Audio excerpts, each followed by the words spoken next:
Quem é o Salvador de Israel? Você já parou para pensar como os hebreus no Oriente Próximo, diante dos conflitos e embates com as demais civilizações ao seu redor, foi criando um plano de poder e de controle social que aos poucos foi se centralizando a figura de um Deus superior, um Deus que vai subjugando não apenas os povos, mas também destruindo altares, cultos e adorações a outros deuses. O que devemos nos perguntar é: será Javé realmente um Deus geral, especial? Se revelou de fato a uma tradição? Se revelou aos homens nos primórdios desses berços civilizatórios e a partir daí se constituiu como o único e absoluto e exclusivo Deus? Será Javé um Deus étnico? Um Deus que era ignorado pelos demais povos? Um Deus, podemos dizer, que não fazia parte do establishment?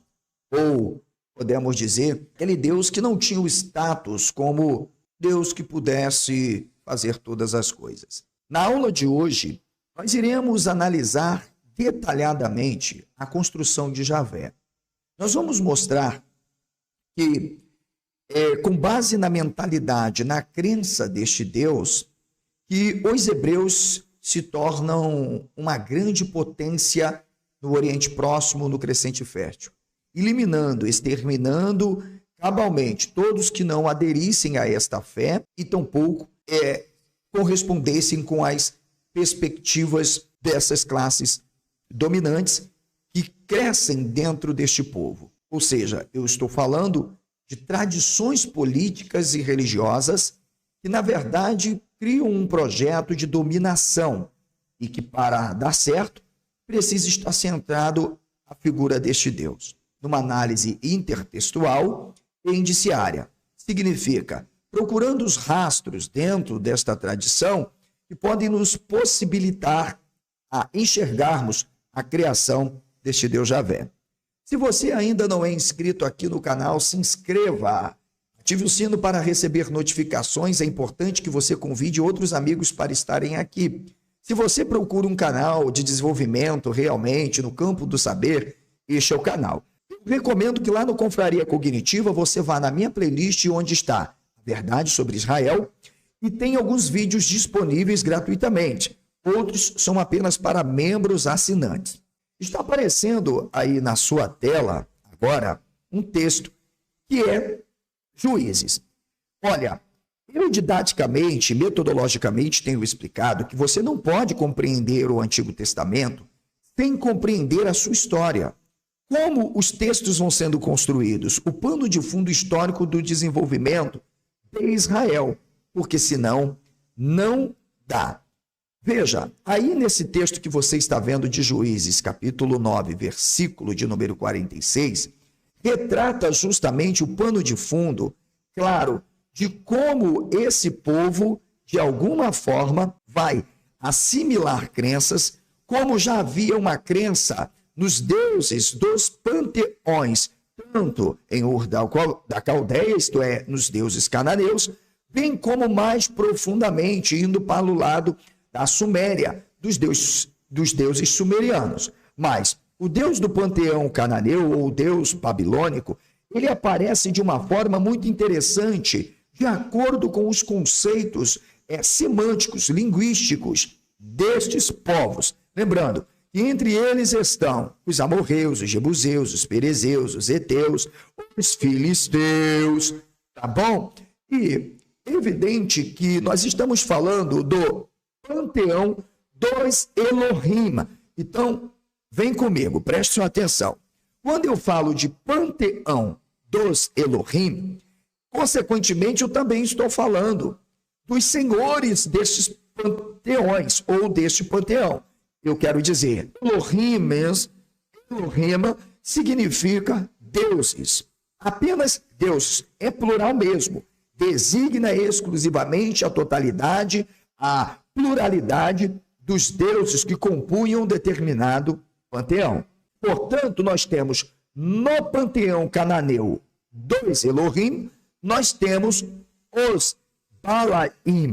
Significa dizer, os senhores, os deuses superiores. São deuses que representam o patriarcado. Por isso são considerados como maridos, senhores. São deuses regionais admitidos por uma determinada civilização, o povo que adere ao panteão cananeu e, portanto, se apresenta como um deus oficial de uma civilização, de um povo, isto é, um deus patriarcal, um deus do lar.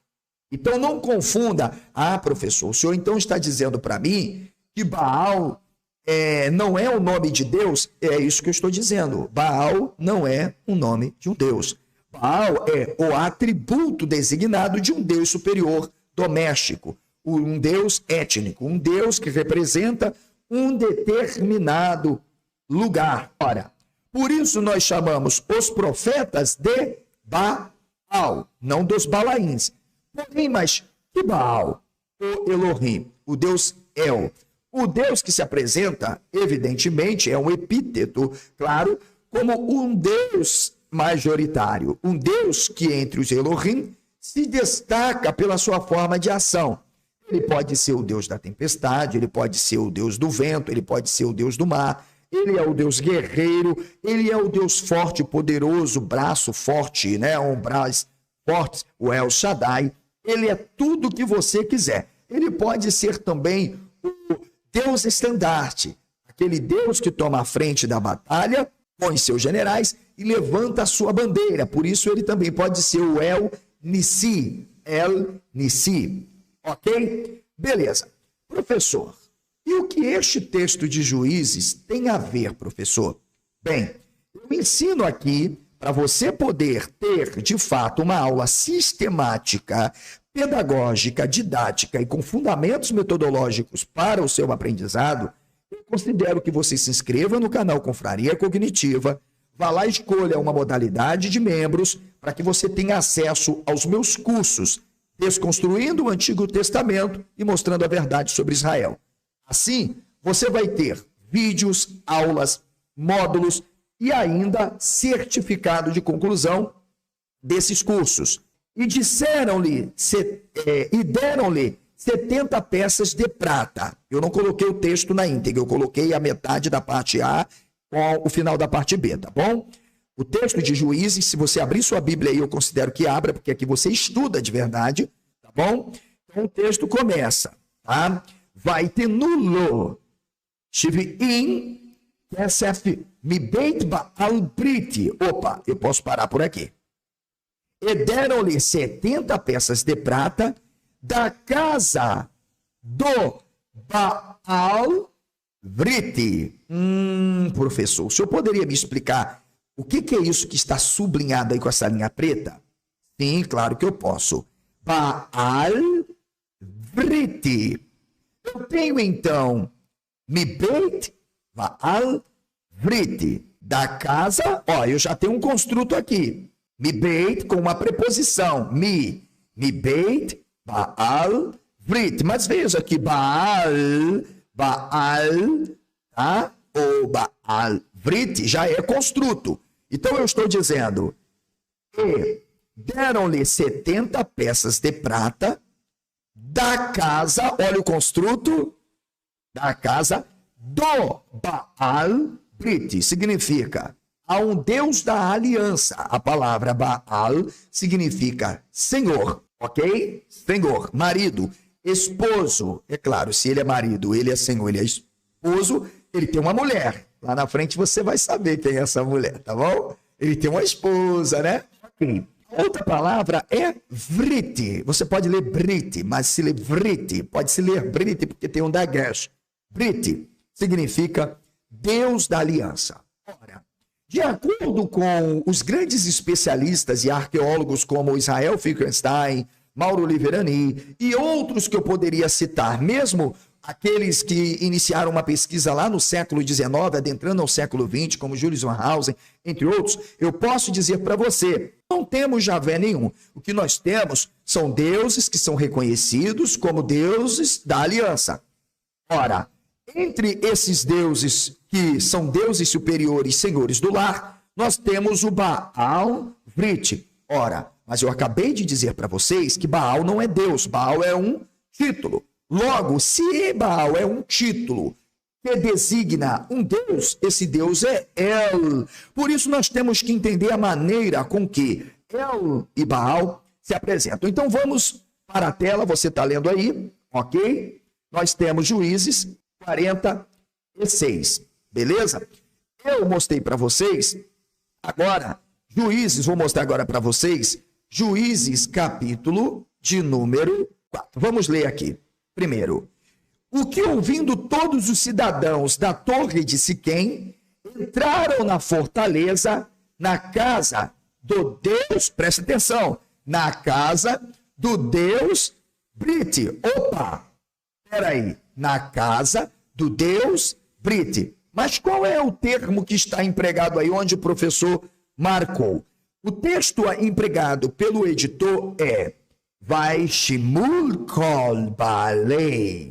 Veja agora, Migdal Shechem, Vayavu El Tzia, Beit El Vrit. Opa, professor, agora apareceu o El Vrit. Isto mesmo, o El Vrit. Tá vendo aí, ó? El Vrit. Logo aqui, no início, onde eu estou aí na tela aparecendo com a caneta. Vayavu El Slar Beit El Vrit.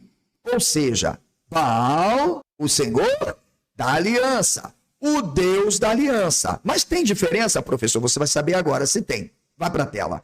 Eu acabei de mudar o texto indo para Juízes 4. Eu citei no início. Tá vendo aí, ó? Baal Vrit, Vaishikor Bahem. Olha aí. Avimeler Anashim Rakim. Outra questão que você precisa entender é que o livro do Gênesis, ele não é um livro histórico, no pano de fundo da tradição. Ele é um livro tárdio, bem recente, pós-exílio. E comigo você vai aprender que aparece um tal Avimeler. A palavra Avimeler, esqueça, é uma construção semântica da própria tradição para explicar a formação de um processo monárquico e dinástico. Muita gente acha que Davi foi o primeiro rei de Israel, por causa da palavra Meler. Não, Davi não foi. E Saul, professor, também não. O primeiro rei de Israel, ninguém falou isso para você? É inédito? Foi o que o professor está tentando mostrar para vocês? É que o berço de desenvolvimento dos hebreus é um berço pagão. É um berço em que o povo é politeísta. É um berço em que o povo tem, de fato, uma dimensão plural sobre os deuses. E cada deus representa, de alguma forma, tá, os interesses de determinadas comunidades. Então, o texto que nós lemos aí, que trata a respeito disso, que foi logo o 2, mostra esse pano de fundo da maneira com que esses deuses, eles se apresentavam. Então, você vai perceber que Baal é o Senhor, é o atributo de um Elohim, de um El, é o atributo de El. El é Senhor. Tá dando para você entender?